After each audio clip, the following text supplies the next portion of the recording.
The mighty Sigurd. The mighty was a Viking warrior who believed fate was something a man could challenge. He had survived countless battles, raids, and duels. After killing his enemy in single combat, Sigurd cut off the man's head and tied it to his saddle as a trophy.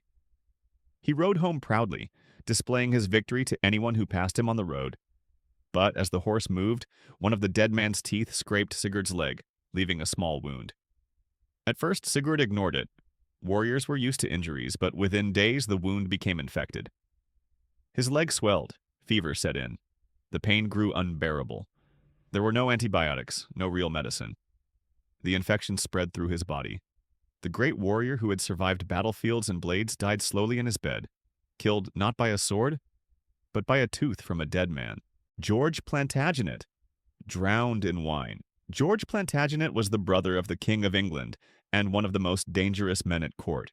He constantly plotted, switched sides, and betrayed allies whenever it suited him. Eventually, his enemies caught up with him. He was arrested and sentenced to death for treason. According to legend, George was given the unusual privilege of choosing how he would die.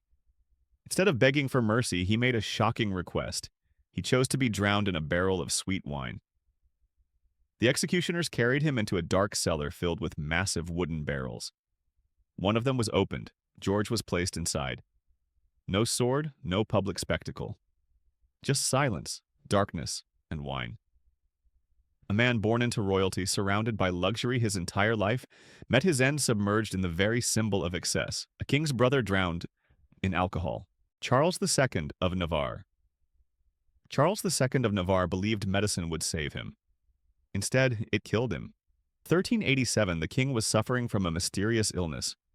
Doctors wrapped his body in linen bandages soaked in strong alcohol, believing the heat would restore his strength. One night, a servant noticed a loose thread on the wrappings.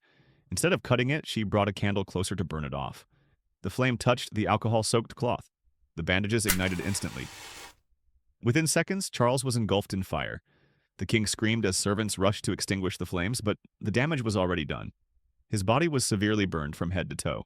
Charles II did not die immediately. He lingered for several days, trapped in unbearable agony, before finally succumbing to his injuries. The man once called the Bad did not fall in battle. He was not poisoned. He was not assassinated. He burned alive in his own bed, because medieval medicine thought alcohol-soaked bandages were a cure. Martin of Aragon laughed to death.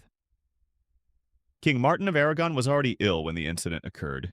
His body was weak, and doctors feared he might not survive much longer. One evening, a servant came to entertain him with a joke. It wasn't a clever joke. It wasn't political. It was simple and stupid. But Martin found it hilarious. He began laughing, then laughing harder. Soon he couldn't stop. William the Conqueror, killed by his own horse. William the Conqueror built one of the most powerful kingdoms in medieval Europe. He conquered England through bloodshed and ruled with an iron fist. During a military campaign, William's horse suddenly reared. He lost control and was thrown forward. He landed hard on the front of his saddle. The impact crushed his abdomen. At first, he was still conscious, but internally his organs were badly damaged.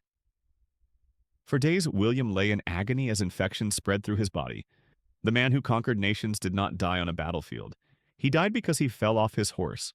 Edmund Ironside, killed on the toilet. Edmund Ironside was King of England during a violent civil war. Enemies hunted him constantly. One night, Edmund took shelter inside a house, believing he was safe. He went to use the toilet. What he didn't know was that an assassin was hiding below the floor. As Edmund sat down, a spear was thrust upward from beneath him. The attack was sudden, brutal, fatal. One of England's kings was assassinated in the most humiliating place imaginable. Not in battle, not on a throne, but on the toilet.